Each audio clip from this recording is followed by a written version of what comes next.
복싱 경기 역사상 가장 충격적이고 극적인 승부로 회자되는 경기가 있습니다. 바로 1974년도 아프리카 자이르에서 열렸던 무하마드 알리와 조지 포먼의 권투 경기입니다. 당시 세계의 모든 언론과 도박사들은 챔피언 조지 포먼이 압승을 할 것이다 라고 그렇게 예상을 했어요. 그도 그럴 것이 조지 포먼의 당시 나이가 25살이었습니다. 엄청난 이 피지컬을 가지고 있었고 기술 또한 대단했습니다. 그래서 그때까지가 40전 40승이었어요. 조지 포먼의 그런 전적이 40전 40승.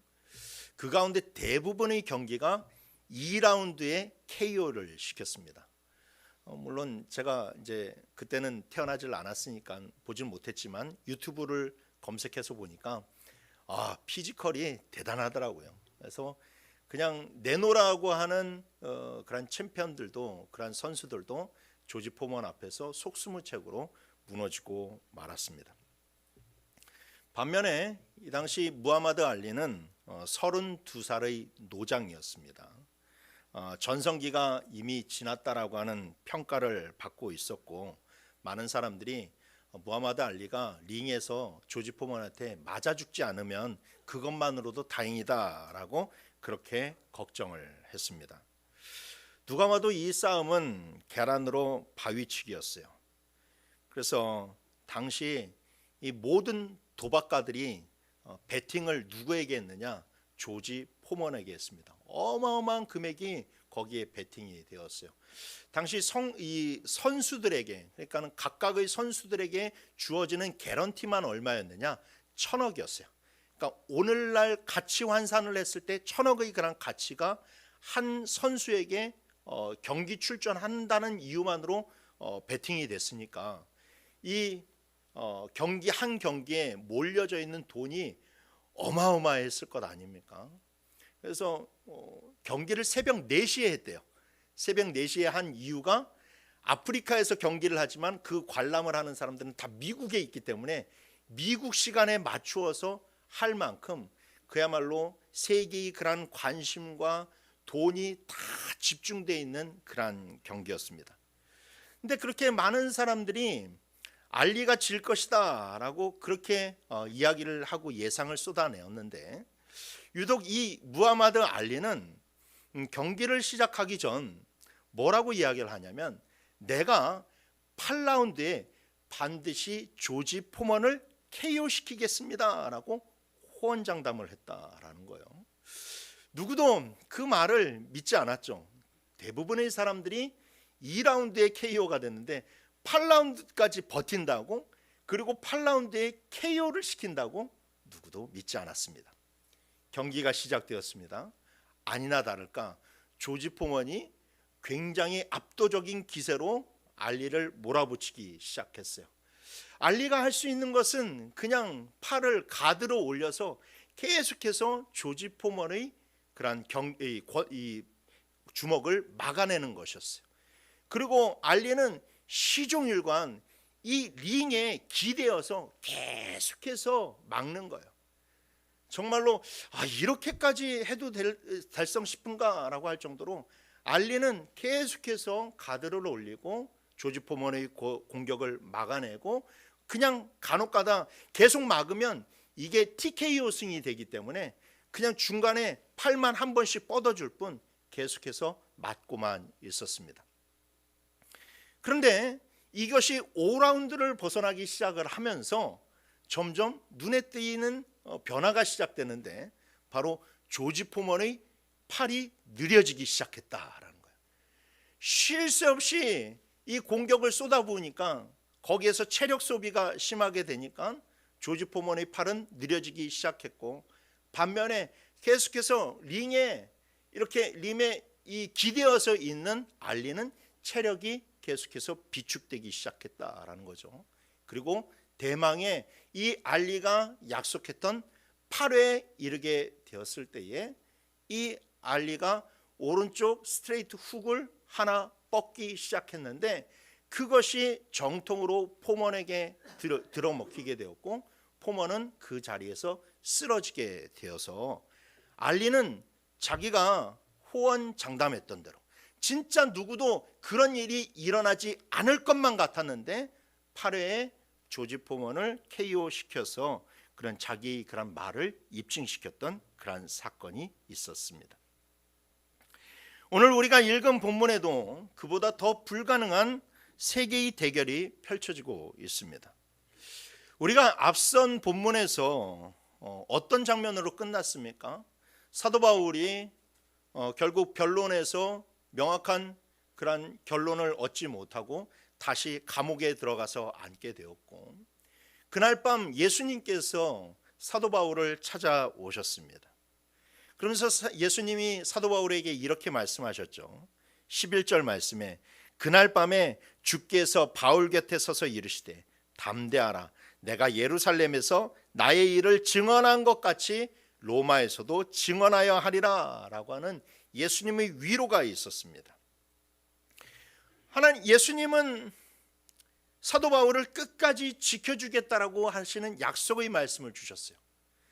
근데 그 말씀을 주시면서 하나님이 엘리사의 그런 사환의 눈을 열어준 것처럼 바울의 눈을 열어주어서 막 천군 천사를 보여주신 것도 아니었고, 어떤 그 말씀을 하는 그 동시에 영화에서처럼 하늘이 깜깜해지고 뭐 천둥 번개가 치는 그러한 기적을 보여주시는 것도 아니었고, 그냥 단순히 예수님이 내가 너를 지켜주겠다라고 하는 인자한 얼굴로 하신 약속의 말씀 한마디였다라는 겁니다. 그런데 그 주님의 위로가 있자마자 바로 오늘 12절에서 아주 무시무시한 자들이 등장을 하게 되죠.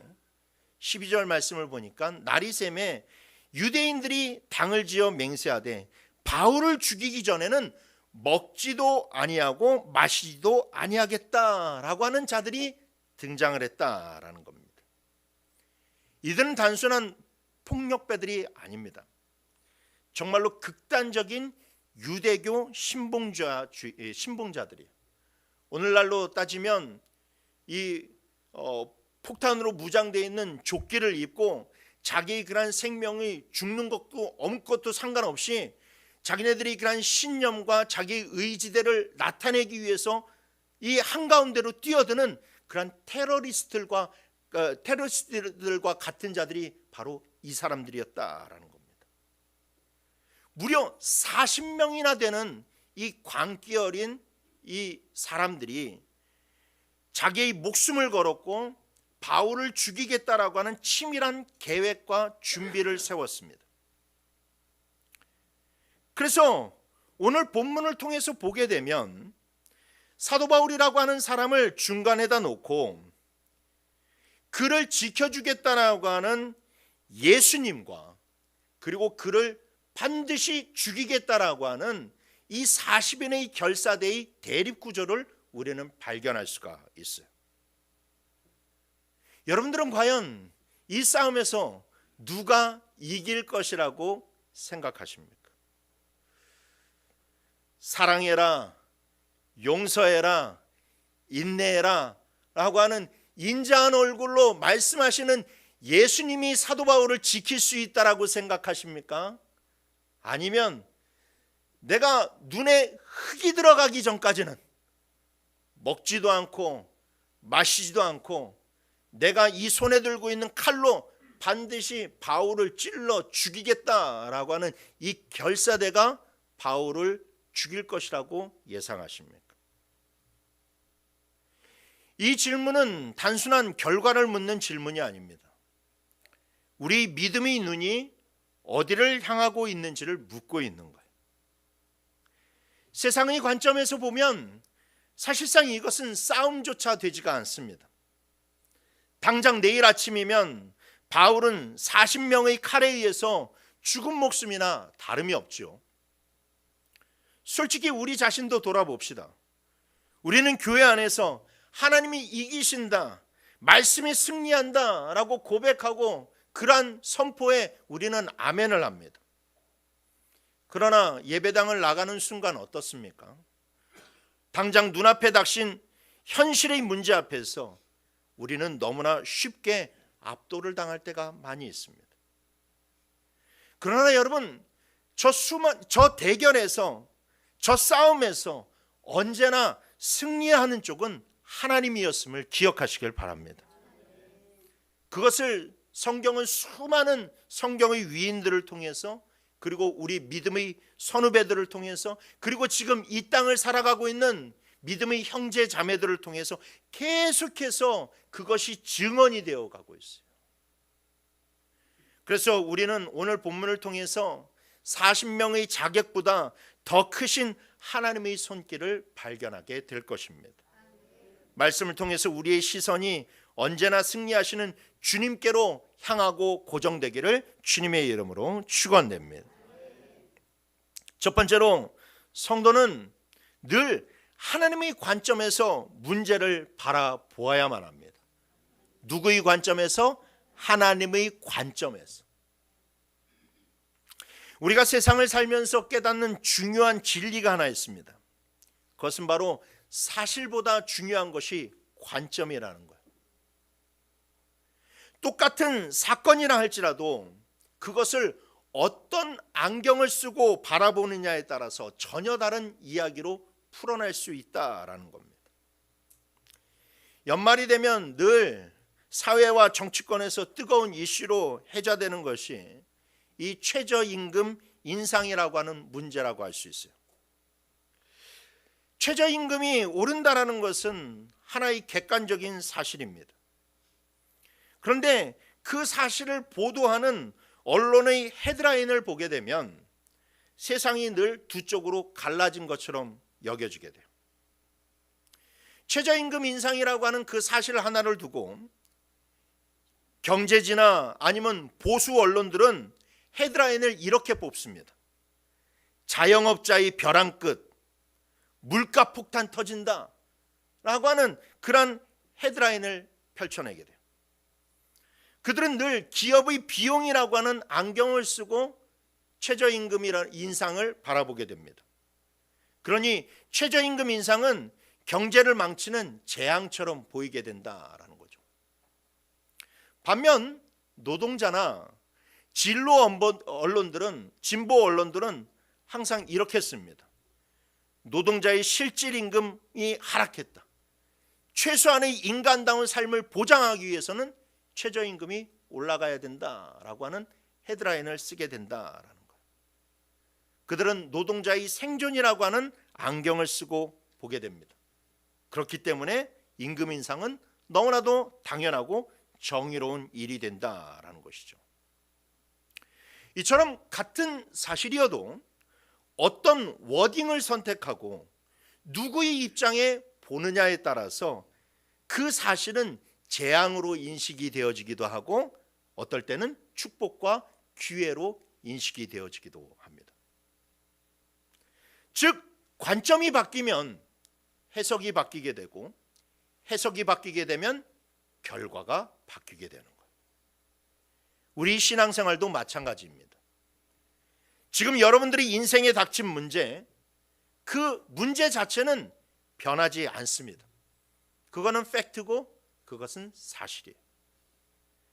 40명의 자객이 칼을 갈고 있다라는 것, 그리고 바울이 지금 감옥에 갇혀 있다라는 것, 이것은 부인할 수 없는 사실입니다.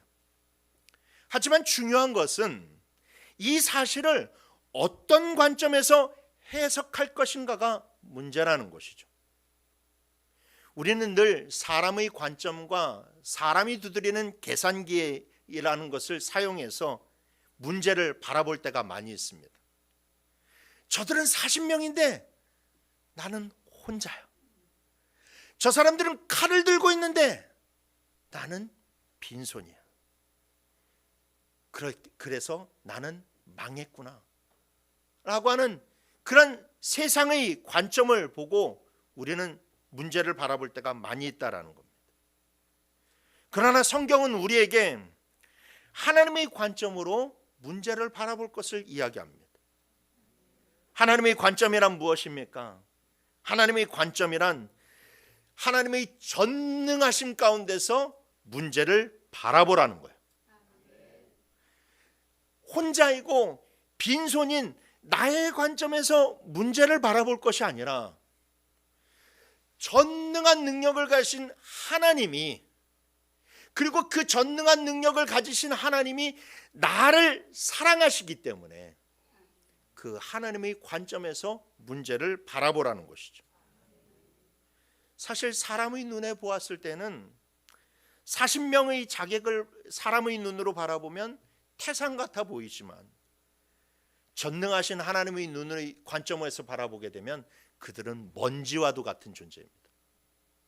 진짜 여러분, 수백만 명이 있어도 하나님 앞에서는 그냥 바람을 후 불면 다 떠나갈 그런 존재인데, 여러분 40명이 아무리 정말로 목숨을 그렇게 담보로 자기네들이 결심한들 40명이 하나님 앞에서 무슨 힘을 쓸 수가 있겠습니까? 그래서 오늘 본문은 그것을 보여주고 계세요. 하나님이 이 거창한 계획, 정말로 이 죽음을 불사한 이 40명의 그런 결사대를 무너뜨리는 데 있어서 하나님이 사용하시는 것은 단 한 사람이면 충분하다라는 것을 오늘 본문이 보여주고 있다라는 겁니다. 본문을 자세히 보십시오.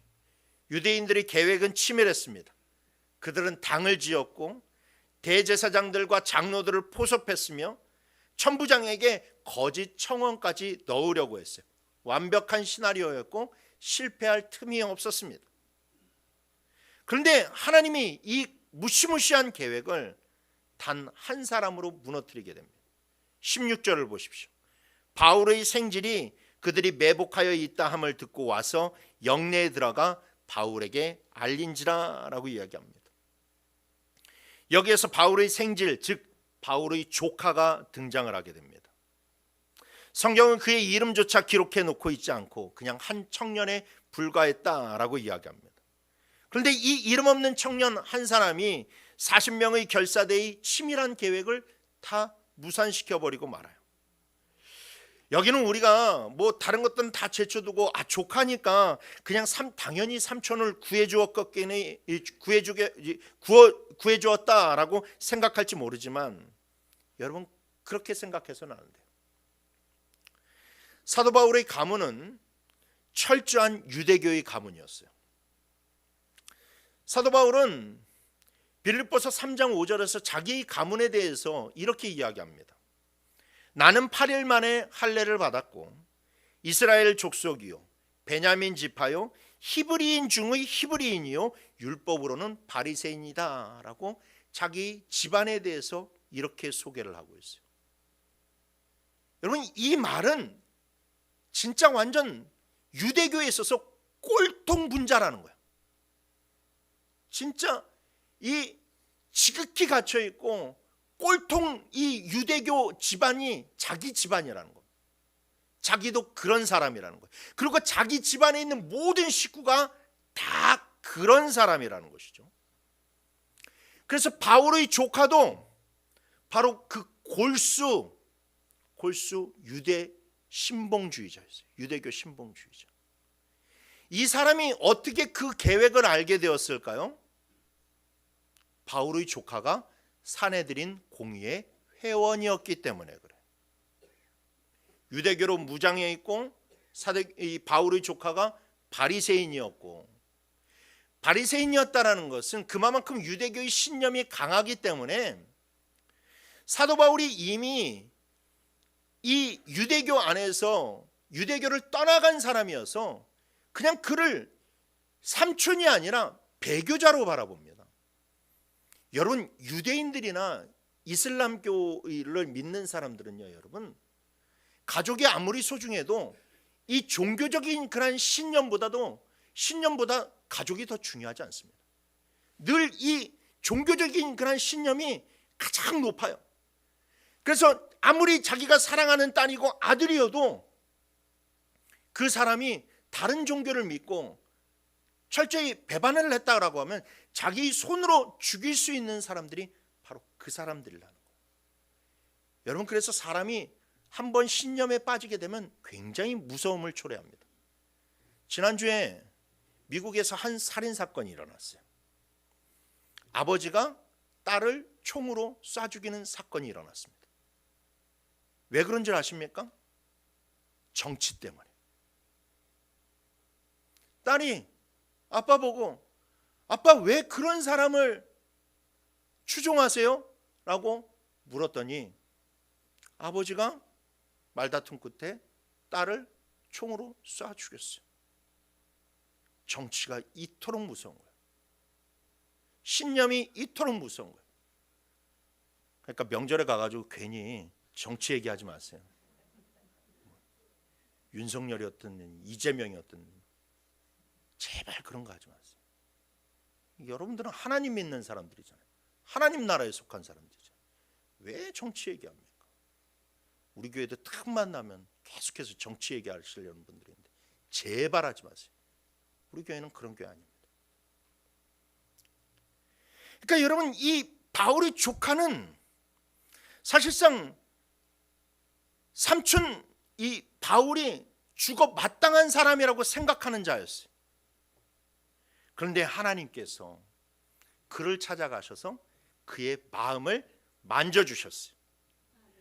그랬더니 그 단단했던 신념의 벽이 허물어지게 되었고 삼촌을 향한 국률의 마음이 그에게 나타났다는 것이죠. 그러니까 이 40명이 바울을 죽이기 전에는 내가 먹지도 자지도 않겠다라고 맹세하면서 막 칼을 갈고 있었지만 하나님은 한 청년의 마음을 돌이키심으로 말미암아 그 40명의 날선 칼들을 다 무디게 만드셨다라는 거예요. 여러분, 이게 바로 하나님의 관점인 줄 믿으시길 바랍니다.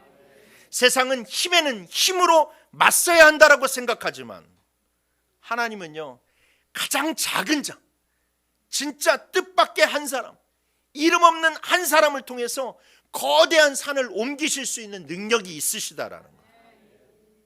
성경은 이런 하나님의 전능하심을 수없이 증언합니다. 사사기 3장에 보게 되면 삼갈이라고 하는 한 사람이 등장하게 돼요. 이 사람이 살았을 당시에는 이스라엘은 블레셋의 압제에 신음하고 있었어요. 블레셋과 싸우면 매번 졌습니다. 왜 그래요? 문명이 달랐어요. 블레셋은 철기 문명이었고 이스라엘은 당시 청동기 문명이었어요. 이 문명이 다르다라는 것은 무기가 다르다라는 거예요. 같은 칼을 들고 싸워도 블레셋은 강철검을 들고 싸우는데 이스라엘은 청동검을 들고 싸워요.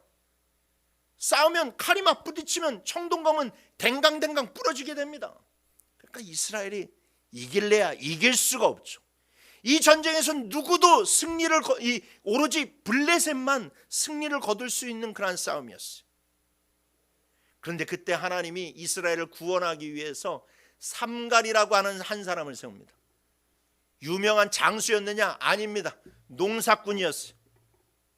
농사꾼이었으니까 변변한 무기도 없습니다. 성경에 보니까 소모는 막대기를 가지고 와서 싸웠다라고 이야기하고 있어요. 그래서 이 삼갈이 그 수백 명의 그런 블레셋 군대와 싸우게 되는데 모두의 예상을 뒤엎고 어떤 결과가 나타났습니까? 사사기 3장 31절 말씀에 아나스의 아들 삼갈이 있어 소모는 막대기로 블레셋 사람 600명을 죽였고 그도 이스라엘을 구원하였더라 라고 나와요. 상식적으로 불가능한 이야기였지만 전능하신 하나님이 그 삼갈의 막대기를 붙잡아 주셨을 때 그것은 가능한 일이 되었어요. 그 막대기가 강했기 때문이 아니라 막대기를 쥐고 계신 하나님의 손이 강력했다라는 거예요. 또 다른 이야기가 있습니다. 사울 왕의 아들이었던 요나단의 이야기예요. 요나단은 정말로 이스라엘이 계속해서 블레셋에게 연전연패하는 것을 보면서 그 수없이 많은 블레셋 적진으로 자기의 무기 드는 자 한 사람을 데리고 한 사람만 데리고 그 블레셋 안의 적진 안으로 뛰어들어가게 됩니다. 옆에 있는 이 사환이 얼마나 두려웠겠어요.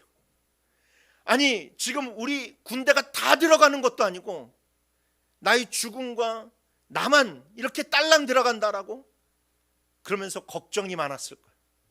그런데 그때 이 요나단이 자기 옆에서 두려워하고 있는 그 사환을 향하여서 이렇게 얘기했죠. 여호와의 구원은 사람이 많고 적음에 달려있지 아니하였느니라 라고 얘기해요. 하나님의 구원은 사람의 많고 적음에 달려있는 것이 아니라 믿음을 어떻게 가지고 있느냐, 하나님을 얼마나 의지하느냐에 따라서 달려있다라는 거예요. 여러분 이것이 바로 우리가 가져야 할 믿음의 관점이라는 겁니다.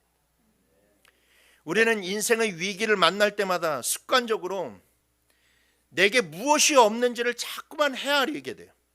내가 얼마를 가졌는지, 나를 도와줄 사람은 도대체 누가 있는지, 몇 명이 있는지 그것을 헤아릴 경우가 너무나도 많이 있다는 겁니다. 여러분 그런데 그런 것을 헤아리게 되면 우리 안에 용기가 생기느냐? 아니요. 우울함만 생깁니다. 좌절감만 넘치게 된다는 거예요. 그런데 믿음의 관점은 그 앞에서 하나님을 바라보라고 이야기합니다.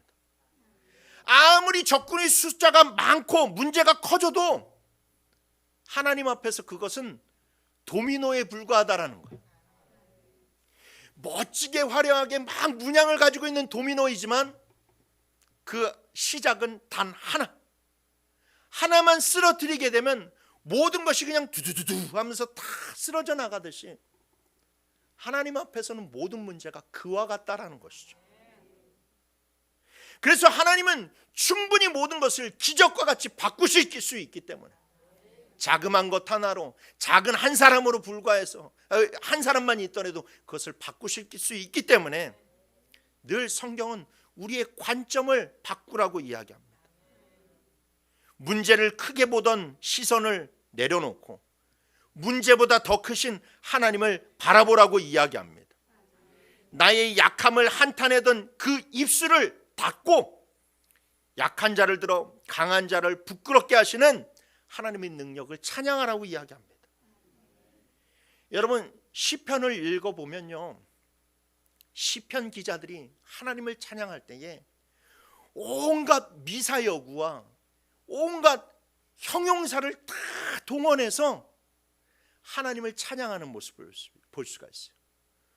해와 달과 별들도 하나님을 찬양하라고 이야기하고, 정말로 바다와 모든 그런 생물들도 다 하나님을 찬양하라고 하면서 어찌 보면 굉장히 과장된 듯한 그런 표현으로 하나님을 자신들이 찬양하고 또 하나님을 찬양할 것을 촉구하고 있어요. 왜 그럴까요? 그렇게 해야만, 그 정도로만 해야 우리들이 굳어진 시선이 바뀌기 때문에 그래요. 아무리 하나님을 바라보라고 해도, 하나님의 전능하심을 믿으라고 해도 우리는 본능적으로 그 시선이 땅만 바라보기 때문에 하나님을 바라보질 못해요. 그러니까 끊임없이 우리의 시선을 하늘을 향하라고 이야기하고, 우주를 바라보라고 이야기하고, 해와 달과 별들을 바라보라고 이야기하면서 저것들을 만드신 그분을 바라보라는 거예요. 그래야 문제가 바뀌게 되니까 힘을 다해서 찬양하라고 이야기하는 겁니다. 여러분들이 얼마 전에 보았던 그 신의 약단이라고 하는 그 영화를 보게 되면 그 초반에 뭐라고 그래요? 혁명적으로 찬양하라고 그러잖아요. 혁명적으로 찬양하라. 저는 그 영화를 보면서 그 주인공의 심경이 변하는 그 출발점은 바로 거기서부터 시작됐다고 생각해요. 혁명적으로 찬양하는 거. 온 힘과 나의 온 전심을 다해서 찬양하니까 이 바뀌지 않을 것만 같았던 이 주체 사상이 바뀌게 되고, 이 굳어져 있던 그런 심령이 깨어지게 되는 역사가 일어나게 되는 거예요. 여러분, 그러니 늘 우리의 관점을 바꾸시길 바랍니다. 하나님을 바라보시고, 하나님을 아무리 믿으려고 하는데 믿어지지 않는다면 여러분 열심히 하나님을 찬양하면서 열심히 하나님의 말씀을 붙들고 살면서 여러분들이 관점을 바꾸려고 노력하십시오. 그래서 바뀌어진 관점으로 세상과 문제를 바라보고, 그래서 그 삶 가운데서 여러분 하나님의 도우심의 역사가 나타나기를 주님의 이름으로 축원합니다. 두 번째로, 성도는 하나님의 지혜가 내 지혜보다 뛰어나다라는 것을 인정할 수 있어야만 됩니다. 우리가 신앙생활을 하면서 가장 견디기 힘든 순간이 언제입니까? 바로 내가 기대했던 대로, 그리고 내가 기도한 대로 하나님의 응답이 이루어지지 않을 때예요. 많은 성도들이 하나님께 기도할 때에 자기가 원하는 결과를 두고 기도합니다. 하나님 이렇게 해주세요, 하나님 반드시 이렇게 돼야만 됩니다 라고 그렇게 기도를 합니다. 그리고 그렇게 되어야만 하나님께서 응답해 주셨다라고 고백을 합니다. 그러나 여러분, 우리가 하나님께 기도할 때에 당연히 우리가 바라고 원하는 바를 아뢰어야만 되지만, 그러나 그 결과에 있어서는 나의 생각보다 하나님의 더 원하시는 결말이 있다는 것을 인정할 수 있어야만 돼. 하나님이 나보다 더 똑똑하시고 하나님이 나보다 더 지혜로우시니까 하나님에게는 정말로 가장 좋은 해결책이 있다는 것을 우리가 믿으면서 기도해야만 된다는 거예요.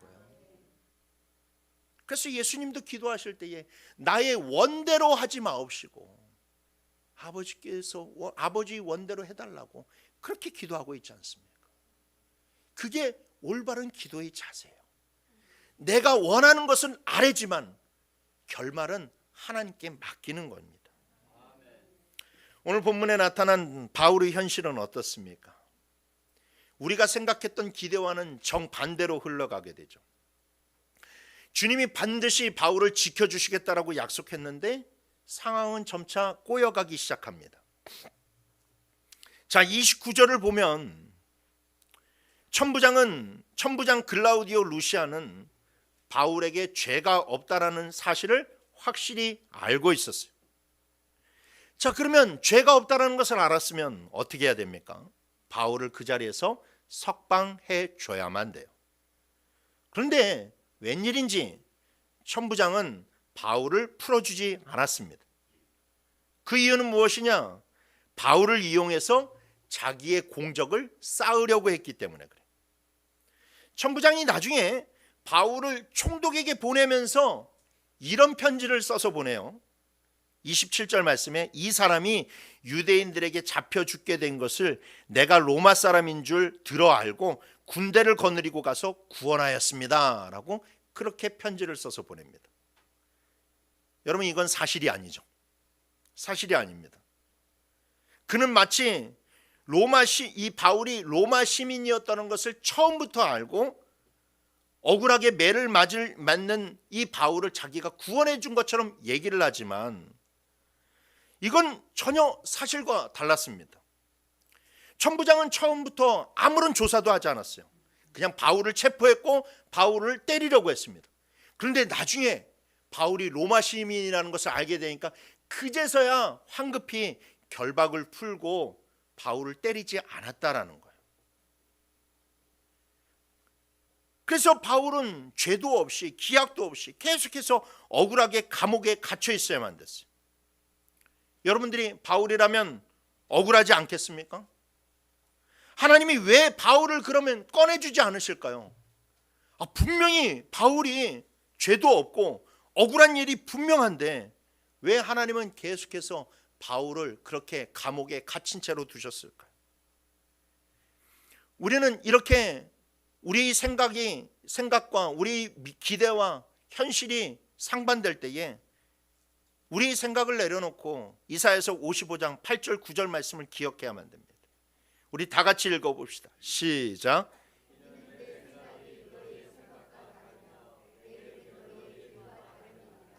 여호와의 말씀이니라. 이는 하늘이 땅보다 높음 같이 내 길은 너희의 길보다 높으며 내 생각은 너희의 생각보다 높음이니라. 아멘. 그렇습니다. 하나님의 생각은 우리의 생각보다 훨씬 높습니다.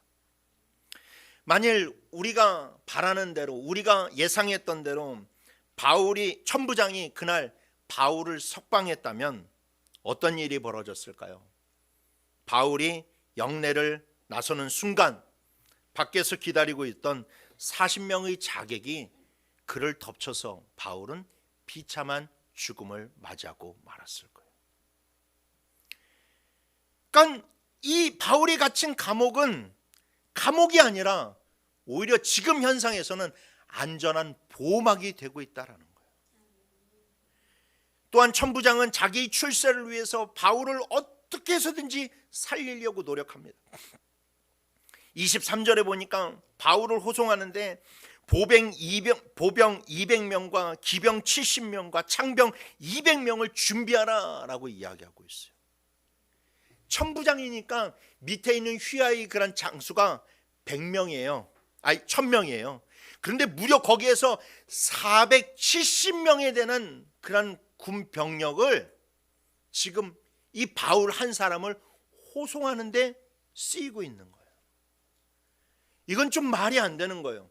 천부장은 그 1000명이라고 하는 그런 사람을 데리고 예루살렘을 이렇게 이 치안을 통제를 하는데 한 사람을 호송하는데 470명을 보낸다고요? 말이 안 되는 일입니다. 그만큼 천부장은 지금 바울이 어떻게 될까 봐 노심초사하고 있고, 그걸로 인해서 자기 사회적인 커리어가 잘못될까 봐 굉장히 조마조마하고 있어요. 그런데 이 천부장은 자기 커리어 때문에 지금 그렇게 일을 하고 있지만, 그러나 실상 하나님은 그 천부장의 야욕을 이용해서 바울을 철통같이 보호해주고 있다는 것을 우리가 발견할 수 있어요. 그뿐만이 아닙니다. 바울이 이제 천부장의 손에서 총독 벨릭스에게 인계가 되었어요. 총독 벨릭스는 어떤 사람일까요? 이 역사가 타키투스의 기록을 보게 되면 벨릭스 총독에 대해서 기록해 놓은 것이 있는데 거기 이렇게 써 있습니다. 노예처럼 천한 기질을 가지고 폭력을 행사한 권력자다라고 그렇게 소개하고 있어요. 이 벨릭스는요, 평판이 굉장히 안 좋았어요. 그리고 사생활도 깨끗하지 못했어요. 그리고 얼마나 폭력적이고 정말로 이 판결을 굽게 하는 그런 사람인지 모릅니다. 나중에 우리가 살펴보게 되겠지만 이 벨릭스도요, 바울이 무죄라는 것을 알아요. 근데 바울을 풀어주지를 않습니다. 왜? 돈 뜯어내려고. 돈 뜯어내려고.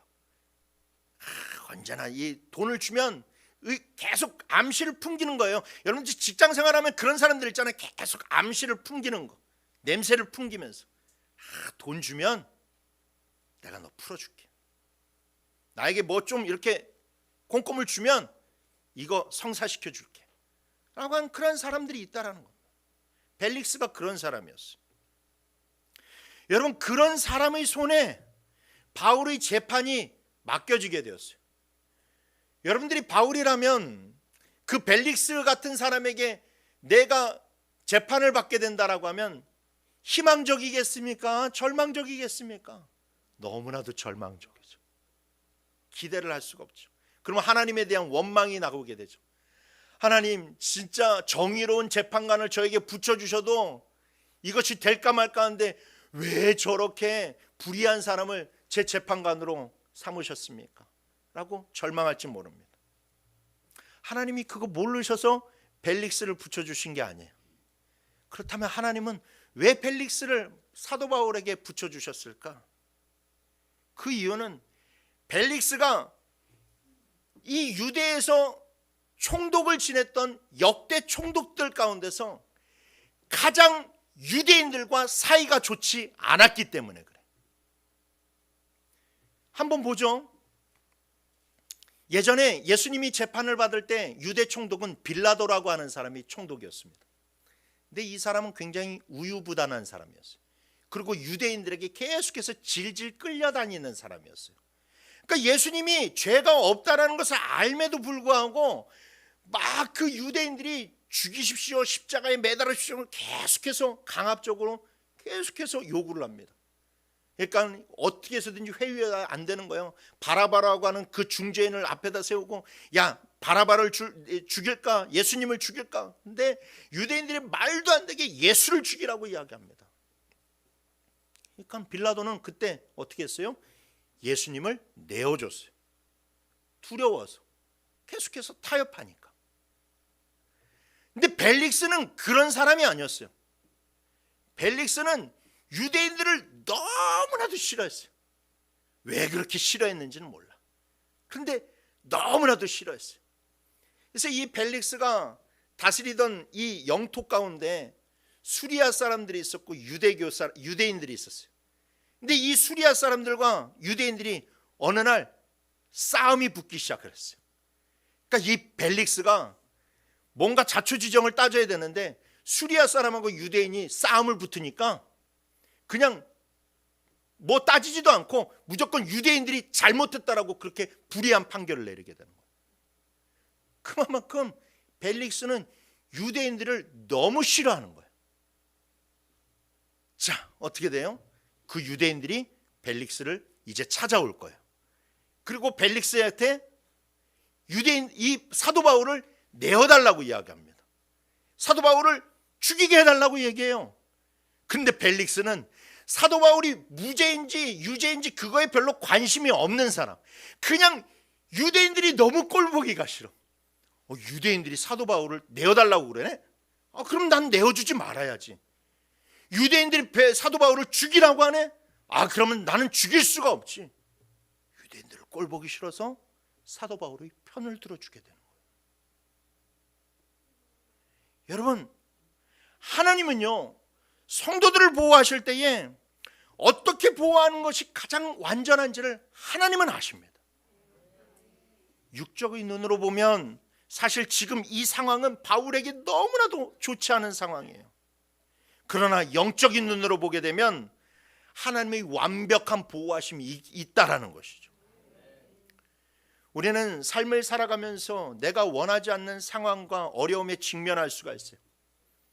때로는 거짓말을 일삼는 사람들에게 여러분들이 이용당할 수가 있어요. 그런 사람들 너무나도 많이 있잖아요. 여러분들이 죽어라고 힘을 썼는데 그걸 자기 공적처럼 포장을 해서 이용을 하는 사람들이 있어요. 또 성품이 좋지 않고 이기적인 그런 사람들이 세상에 얼마나 많이 있습니까? 그런 사람들과 부딪히면서 살아가게 되면 여러분, 성도들은 문제에 빠질 수가 있어요. 불이익을 당할 수가 있어요. 그리고 고난을 당할 수가 있어요. 그런데 여러분, 그럴 때는 잠언서 16장 4절을 기억하시길 바랍니다. 여호와께서 온갖 것을 그 쓰임에 적당하게 지으셨나니 악인도 악한 날에 적당하게 하셨느니라 라고 얘기합니다. 이 말씀은 하나님께서 의인과 악인을 각각의 때에 사용하시려고 그냥 두신다라고 하는 의미입니다.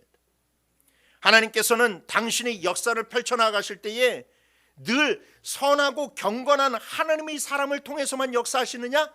아니에요. 하나님의 사람들을 통해서도 역사하시지만 때로는 악한 사람들을 이용하기도 하십니다. 하나님이 그들을 사용하시기에 일부러 그들을 악하게 만드신 것이 아니라 하나님이 그 놀라운 지혜로 그 악한 사람들은 자기 악한 본성에서 행동을 하지만 하나님은 자기 쪽에 맞도록 또한 당신의 백성들을 보호하시기 위해 그 악한 사람들을 사용하실 수가 있다라는 겁니다. 그래서 성경이 늘 성도들에게 권력자들 앞에서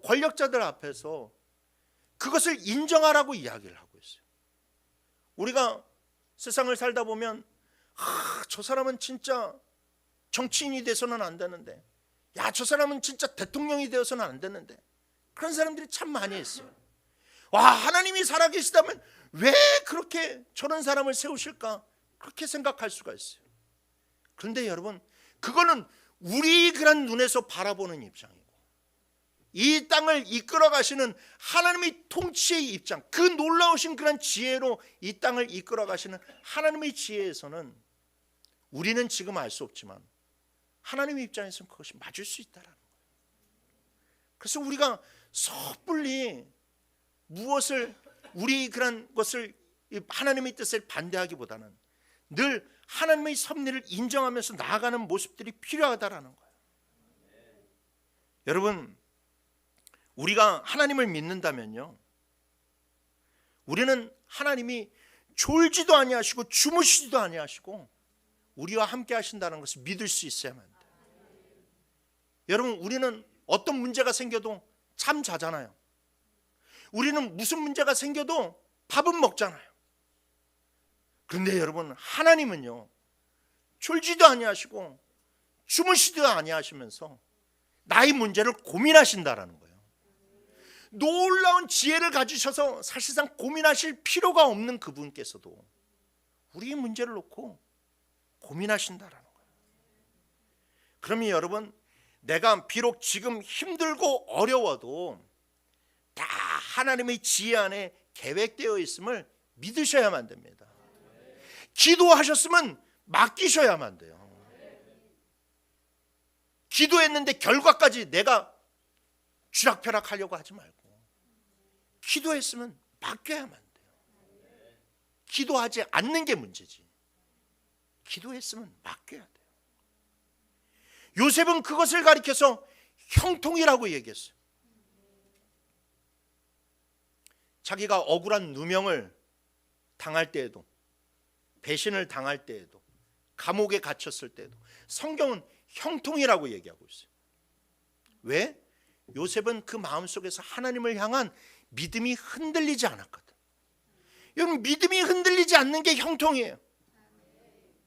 형통이란 높은 산이 거친 들이나 초막이나 궁궐이나 내 주 예수 모신 것이 그 어디나 하늘나라인 것을 믿는 것이 형통이라는 겁니다.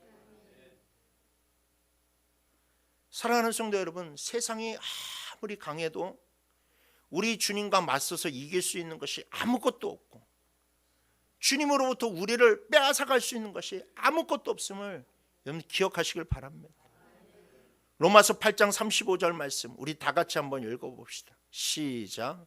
누가 우리를 그리스도의 사랑에서 끊으리요? 환난이나 공고나 박해나 기근이나 적신이나 위험이나 칼이라. 아멘. 환난이 있어도, 공고함이 있어도, 박해나 기근과 여러분 적신이 있어도, 위험이 있어도 그 가운데서 우리를 붙잡아 주시는 하나님의 은혜는 여전히 계속되고 있습니다. 아멘. 그러니 여러분, 그 하나님의 지혜를 믿으시길 바랍니다. 아멘. 나의 지혜로 자꾸만 상황만 보면서 하나님은 없다, 하나님은 역사하지 않는다, 그렇게 여러분 불평하지 마시고 기도하셨다면 하나님을 믿으세요. 하나님께 결과를 맡기시길 바랍니다. 그래서 늘 하나님이 주시는 승리를 맛보는 저와 여러분이 되시기를 주님의 이름으로 축원합니다.